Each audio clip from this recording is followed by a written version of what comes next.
All right, welcome back to Correctional Officer Stories with Steve. I'm here bringing you another one. Don't hate on my Raiders cap.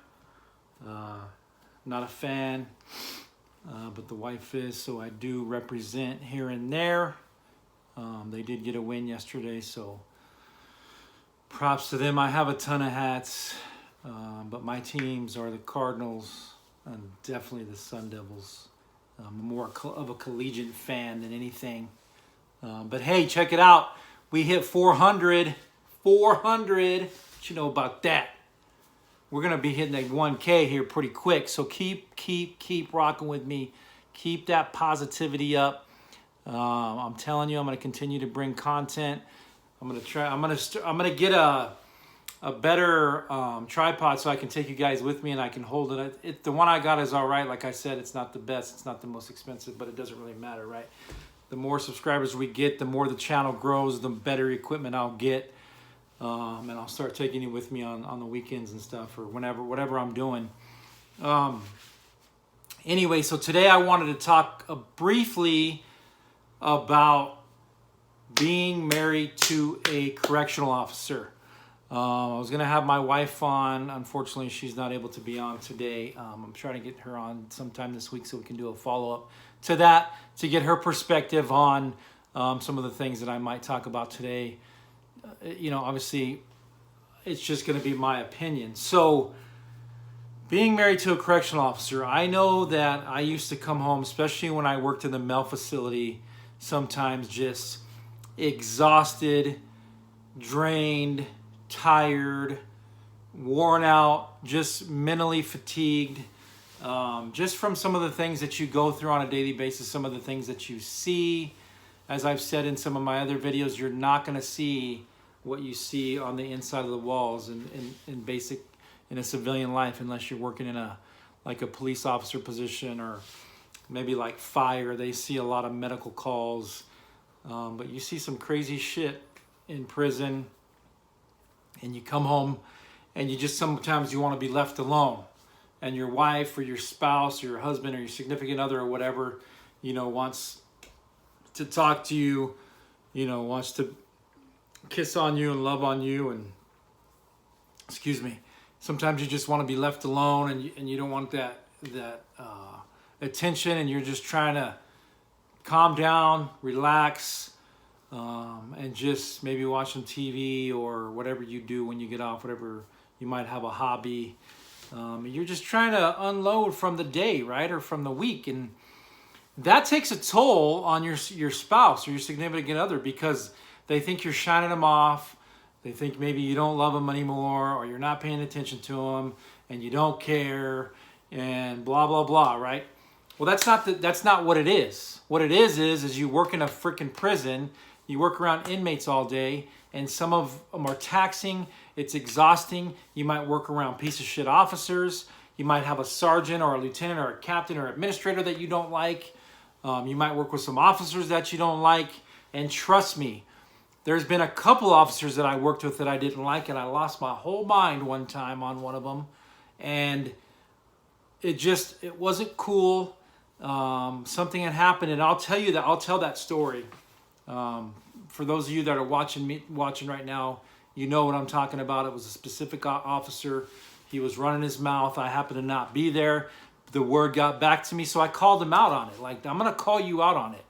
Well, he was playing the game of that's not what I said or whatever, but listen, I was fired up.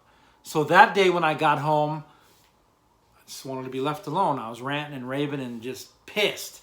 So it's tough to be married to a correctional officer, especially if you work in a level 4 or 5 prison, male yard. You work some of these, like Florence Prison, Lewis is tough, I'm in Winslow, Safford, Globe, Douglas. Those are all male prisons. I'm sure I'm missing a few. There's 10 prisons in the state of Arizona. There's only 1 female, and that's just Department of Corrections. There's also privatized prisons. I didn't really come home in a crazy mood all the time when I worked in the female facility. Maybe when I was on graves and I was a brand new sergeant, I just hated graveyard. But I had a couple cool sergeants that I worked with, and there was never anything going on.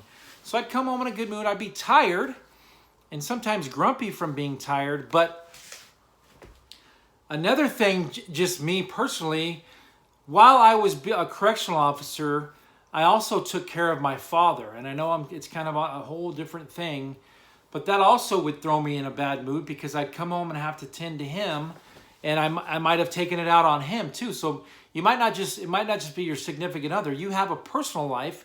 You might be a caretaker or whatever you have going on in your life. Remember, don't take it out on your loved ones because you can never get that back when something happens. And there had been some times that I took some things out on my dad that happened inside the facility, inadvertently, indirectly, and it's not cool. I was his caretaker along with my wife, helped me with being his caretaker. And, I ended up losing my dad in 2015, but I took care of him for a long time. My brother helped me for a while, and then he moved out to Chicago. And it was tough. It was a tough situation just for me. I'm talking about my personal things. So, and everybody has them. So you don't know what's going on in an officer's life. So they might be pissed all the time at work. Who knows why, but you never know what the hell's going on in their personal life. They might not be able to pay their bills. They might, who knows? And that's a lot of times why they get compromised, because the inmates are listening to that shit. They prey on the weak, and they hear them talking, man, I can't pay my mortgage, I can't pay my car payment. Boom, all of a sudden, they're compromised because they're bringing in dope, cell phones, whatever have you, and they're to make that money to make their bills. And that's not always the reason, that's just one of the reasons. But it's tough, I'm telling you, being married to a correctional officer. Also, there's a lot of, brown on brown. I mean that there's a lot of adultery and cheating that goes on within the prison facility, and I'm telling you, you're always going to get caught. So I've seen that so many times where there's some shit going on. The wife or husband catches it, then they flip out, then they're down at the freaking prison waiting. So it's a tough position to be in, to be married to a correctional officer, because you're working in one of the most stressful environments in the world. Then you got to come home and be a husband or wife or significant other. And you got to try to make dinner, and you got to try to spend time with the family, and you got to try to act like you just leave all that baggage at the door. And for somebody that doesn't work in it, like your wife or husband, they don't know what you go through on a daily basis. So they're just like, get over it. Well, some things you can't get over. You might have seen a bad hanging. You might have seen an overdose. You might have had an inmate slice their whole wrist up. You might have had an inmate stab the shit out of another inmate, or a bad fight, or if you found somebody in the back of the room with a smashed in head, looked like a goddamn pancake. So it's PTSD, folks, and I've talked about that. I've talked about it in other videos. Yes, we've established that inmates have it, but correctional officers have it too. So you might have to see a psychologist, and with the state of Arizona, they offer that as part of your benefit, your medical benefit, and they're really good medical benefits. That's another reason, people could become correctional officers, and I know I'm kind of getting off subject here. Benefits are excellent. So you can see a psychologist up to 6 times per year free of charge, and then anytime after that, there's like a $15 to $40 copay. I don't know what it is, but so take advantage of that, guys. If you're having issues at home, because remember, it's an 80% divorce rate, and that might be up on the high side, but it's really high. There's a huge divorce rate. So take into consideration what you do for a living, and if you're having problems with your marriage, try to sit down your significant other and tell them, remember, this is what I do. This is what I go through on a daily basis. I know I picked this for a career, but just, try to understand, or go to couples counseling. You know what I mean? There's a lot of... You can get through it. You just have to work at it. A marriage is a second job. It's not easy. Nobody ever said it was going to be easy. You have to work at a marriage for it to work. You have to be honest and faithful. That's one of the biggest things to being fucking married. You have to be honest and faithful, and you have to communicate. Communication is key. So when you're working a job like corrections, communicate the problem. And if you think you're losing your marriage, go to counseling. And if it's just not meant to be, then it's not meant to be. You got to move on. But it's hard for me to say don't bring that into work.